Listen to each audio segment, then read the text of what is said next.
Carson Loftin, Cars Tour winner, forever and always. If you look at the scorecard, you'll say this was an easy night for you. It was anything but. Tell me about that. Yeah, I feel like we had a really good car at the beginning. I was trying to manage my gaps to the 04 and the 40, and they were going a little harder than I wanted to go. But, long term, I don't know what really happened on that restart with like lap 70. I led up to that point, and I was the leader, and I fired middle of the box, and somehow I got sent back. So I'm sure we'll go back and we'll talk about that with Kip and everything. But, it ended up working out, so can't be too sore about it. But, I got sent to the back. We were all pretty frustrated, but I knew how to keep my composure because I felt at the time I had the best car still, and I did. But I used up my right rear trying to get to the 22 and 44. We got it hot, and the 22 actually pulled away. He had a speed, fair and square. He had a speed tonight, and I don't know what happened. I was lucky he's got on property tonight. He had a flat right front, I guess, or watch out.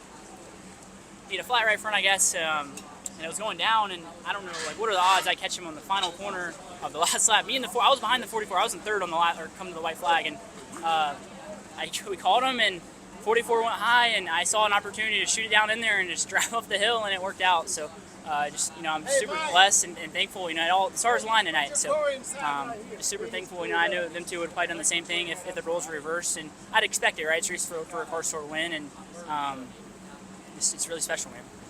You said earlier today when we talked after your pole award that this is some of the best equipment you've had and the most confident you felt as a driver. I would imagine this is just tenfold then. Yeah.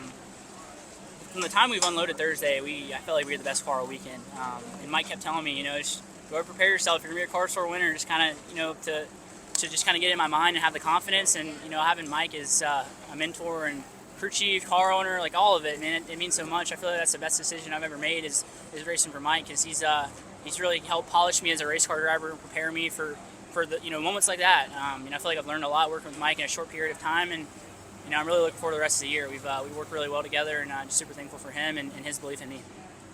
You've won a lot of races in your career. Everybody looks at Smart Tour, looks at Cars Tour individually on their own, they're big wins. But now you've done both. Not a lot of people have done that. What does that say about Carson Loftin, the race car driver? A couple of things. Number one, representing the modified community. I feel like I'm a modified guy at heart. I work on all my own modified stuff. Me and my dad do everything to our cars, and we do other people's cars too. So I'm very hands-on on my modified stuff. So to represent the modified community means so much. I feel like they get overlooked when it comes to racing at the top 3 series and stuff, and it just means a lot. Hopefully I made everybody proud, on the modified side of things, and just super thankful. And lastly, last year was a rough year, no doubt about it. Did you ever lose confidence as a driver, and how were you able to, battle back from that and be here tonight? I'm gonna be totally honest with you. Yeah. From the start of late model racing is a rude awakening. I had pretty good runs there at the beginning of my late model stock debuts, but it just took a downhill spiral. I couldn't qualify, I couldn't race. It was just constant mistakes. I actually missed a shift in Wreckdale Jr. I don't know if he's watching this, but I'm sorry. Never got to apologize about that. But I just mistake after mistake, and just never had any good runs. And I'll be honest with you, Matthew Eshelman, my old Nelson Motorsports crew chief, he spent a lot of time with me last year.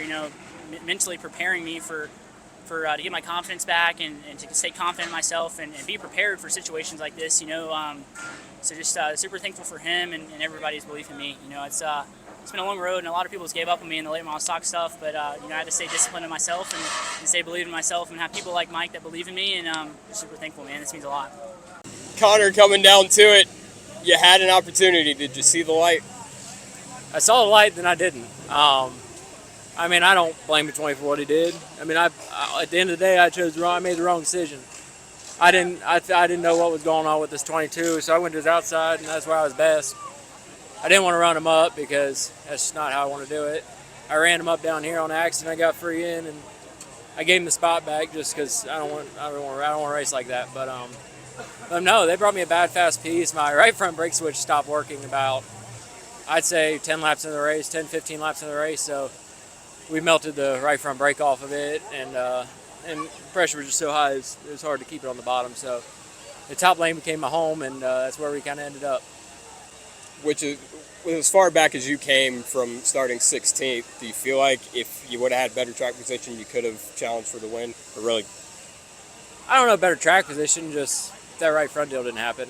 I feel like we would have had a better shot at it.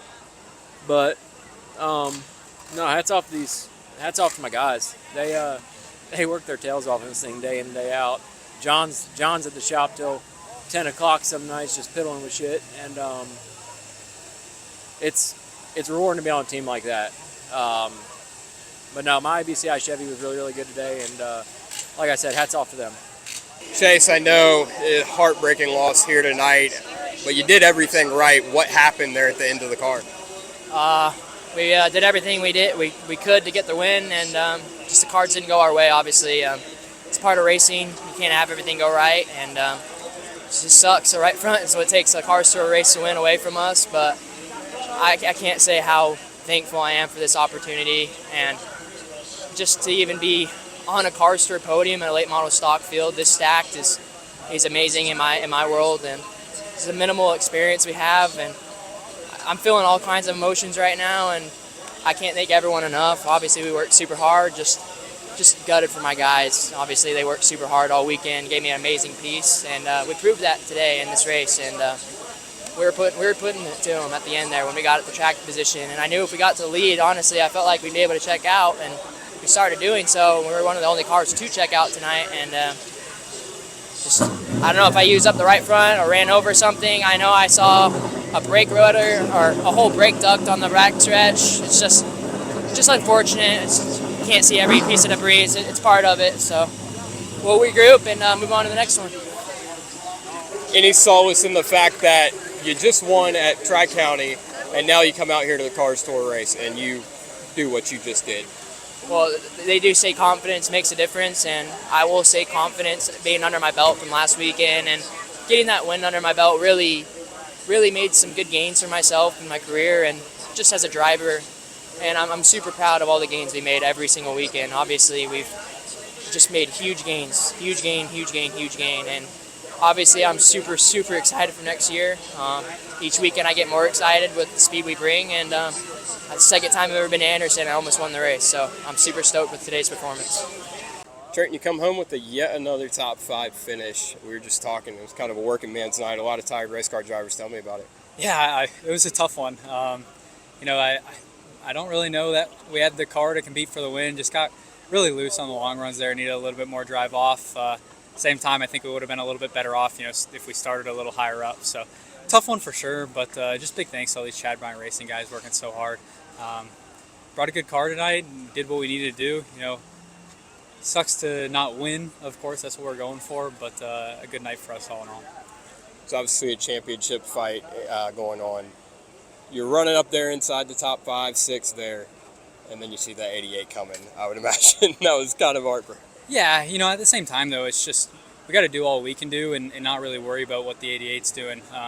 It sucks that we couldn't have had a better night points-wise, but at the end of the day, we gained 1, and that's better than losing 1 or more. So we're doing all we can. We're bringing fast cars to the racetrack, and we just got to keep plugging away. We got some momentum. I think that we're on the right track with these cars now. Struggled a little bit at the start of the year, but finally gained some momentum, gained some confidence, and we're racing up there in the top 5, and that's exactly what we need to be doing.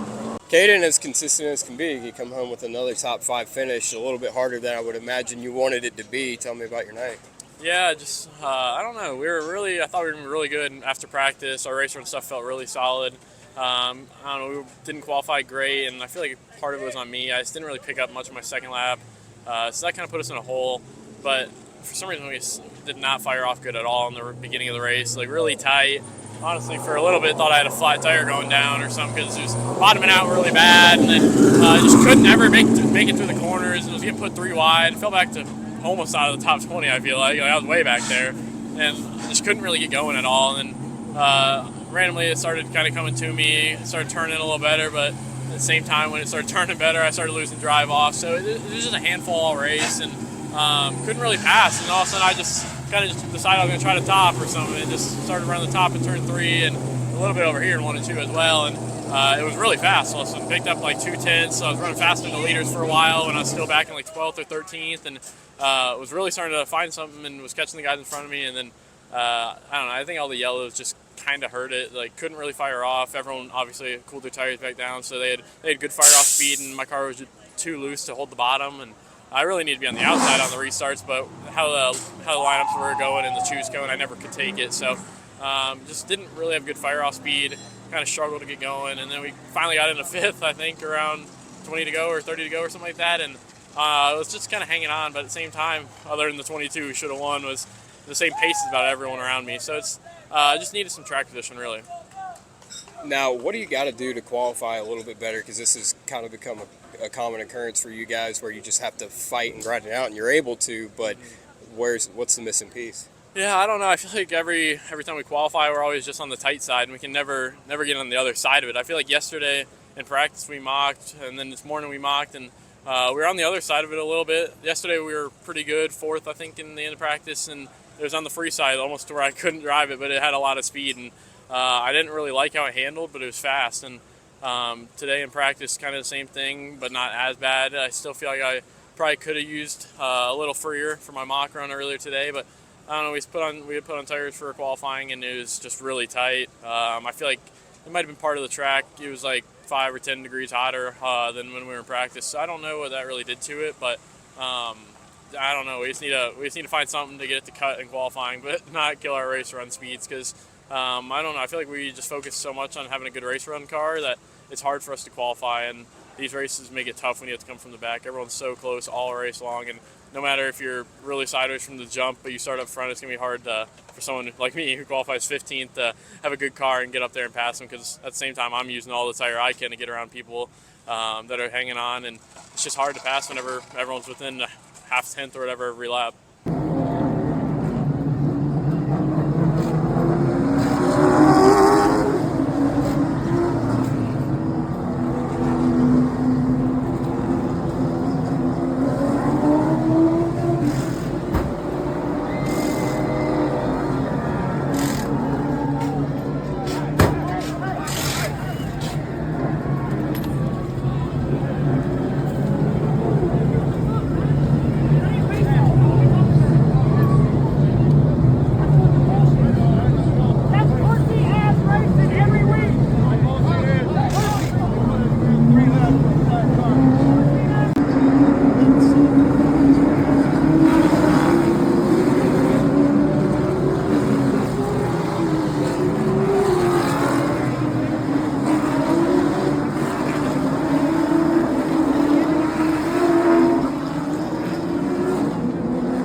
Landon, a fast race car, and it seems like this is always the case.